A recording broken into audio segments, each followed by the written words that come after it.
જય શ્રીમન નારાયણ.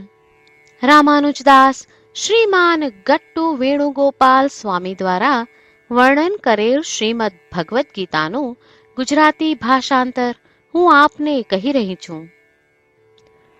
અધ્યાય 18 મોક્ષ સંન્યાસ યોગ, શ્લોક 17. યસ્ય નાહં કૃતો ભાવો બુદ્ધિર્યસ્ય ન લિપ્યતે હત્વાપી સ ઇમાન લોકાન ન હંતિ ન નિબધ્યતે. ઓમ. ગીતાચાર્ય શ્રી કૃષ્ણ પરમાત્મા અર્જુન સાથે આપણને બધાને મોક્ષ સંન્યાસ યોગ શીખવી રહ્યા છે.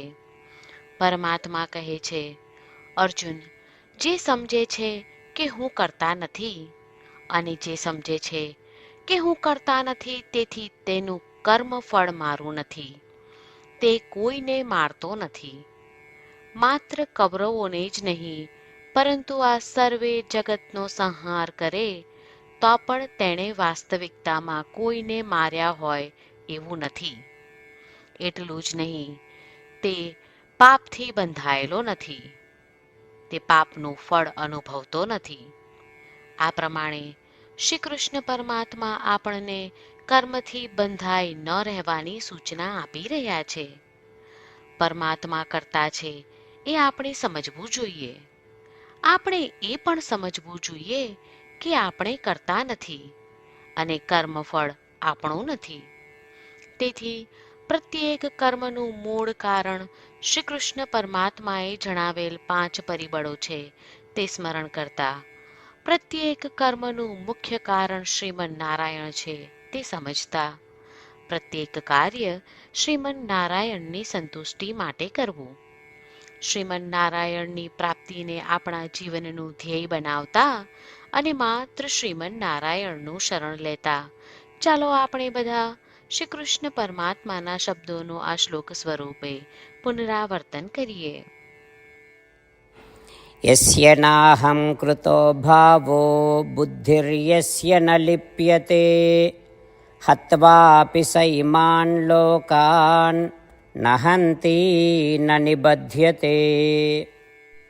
શ્રી કૃષ્ણ પરમાત્માએ આખી ભગવદ્ ગીતાનો સાર અધ્યાય 18ના શ્લોક 65 થી 70માં 8 ઉપદેશ દ્વારા કહ્યો છે.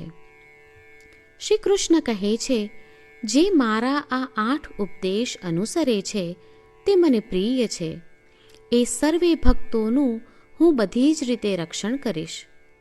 શ્રી કૃષ્ણ પરમાત્મા પાસેથી આખી ભગવદ્ ગીતા સાંભળ્યા પછી અર્જુન કહે છે, કરિષ્યે વચનમ તવ, એટલે કૃષ્ણ, હું તમારી આજ્ઞાનું પાલન કરીશ, તમે કહો છો એમ કરીશ. અને આથી જ શ્રી કૃષ્ણએ દરેક પ્રકારના યશ અને વિજય અર્જુનને આપ્યા છે.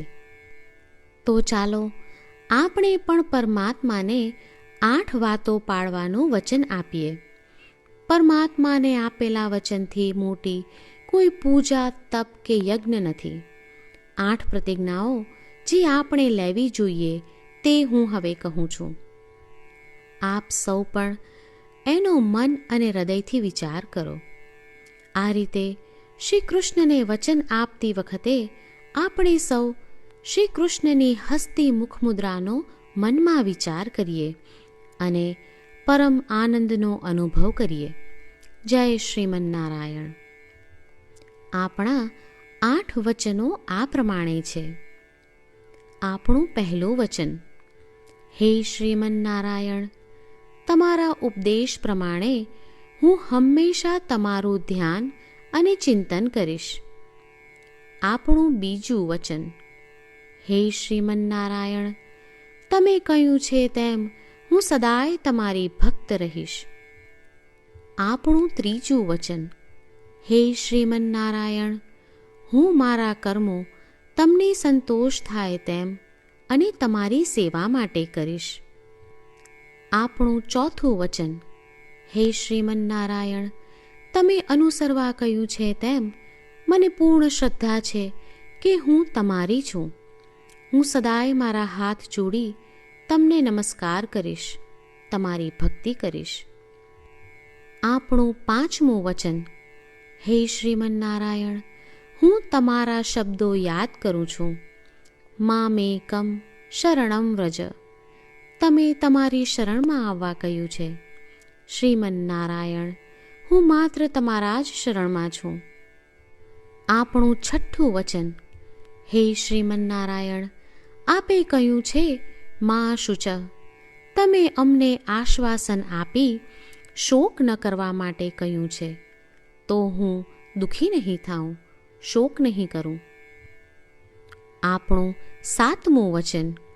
હે શ્રીમન્નારાયણ, અમારા કલ્યાણ અર્થે આપે શ્રીમદ્ ભગવદ્ ગીતા રૂપી આશીર્વાદ આપી અમારા સૌ પર કૃપા કરી છે, તો હું દરરોજ ઓછામાં ઓછો એક શ્લોક વાંચીશ અથવા સાંભળીશ એવો સંકલ્પ લઉં છું.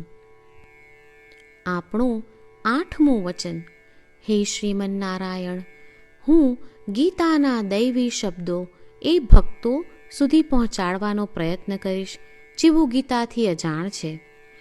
હે શ્રીમન્નારાયણ, તમે કહ્યું છે તેમ કરીશ, તમે કહ્યું છે એમ વર્તીશ અને તમારા માટે જ કર્મ કરીશ.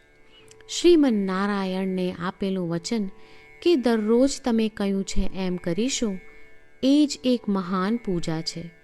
તો ચાલો આપણે સૌ દ્રઢ શ્રદ્ધા સાથે પ્રભુ પાસે એક સંકલ્પ લઈએ. શ્રીમન્નારાયણ, કરીશ્યે વચનમ તવ. શ્રીમન્નારાયણ, હું તમારી આજ્ઞાનું પાલન કરીશ. સર્વમ શ્રી કૃષ્ણાર્પણમસ્તુ. જય શ્રીમન્નારાયણ.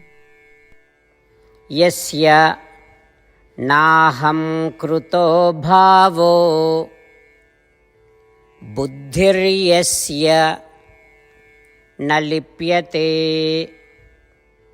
હત્વાપી સ ઇમાન લોકાન ન હન્તિ ન નિબધ્યતે. ઓમ. યસ્ય નાહં કૃતો ભાવો બુદ્ધિર્યસ્ય ન લિપ્યતે હત્વાપી સ ઇમાન લોકાન ન હન્તિ ન નિબધ્યતે. જય શ્રીમન્નારાયણ. તમામ ભક્તોને ખાસ વિનંતી. આપણા જીવનની દરેક બાબતોમાં આપણે તાત્કાલિક અને અસરકારક પરિણામો ઈચ્છીએ છીએ. આ પ્રાપ્ત કરવા માટે ચાલો દરરોજ 1 મિનિટ ફાળવીએ અને નારાયણાસ્ત્રમ વાંચીએ. નારાયણાસ્ત્રમ મેળવવા માટે તેની વેબસાઇટ જે www.narayanaastram.org છે તેના પર જાઓ અને રજિસ્ટ્રેશનમાં તમારું નામ અને ઈમેલ આપો. તમે આપેલા ઈમેલ પર તમને નારાયણાસ્ત્રમ PDF પ્રાપ્ત થશે. PDFમાં રામાયણનો 1 શ્લોક, ગીતાનો 1 શ્લોક અને એક વિષ્ણુ નામ છે. આ 3ને નારાયણાસ્ત્રમ કહેવામાં આવે છે.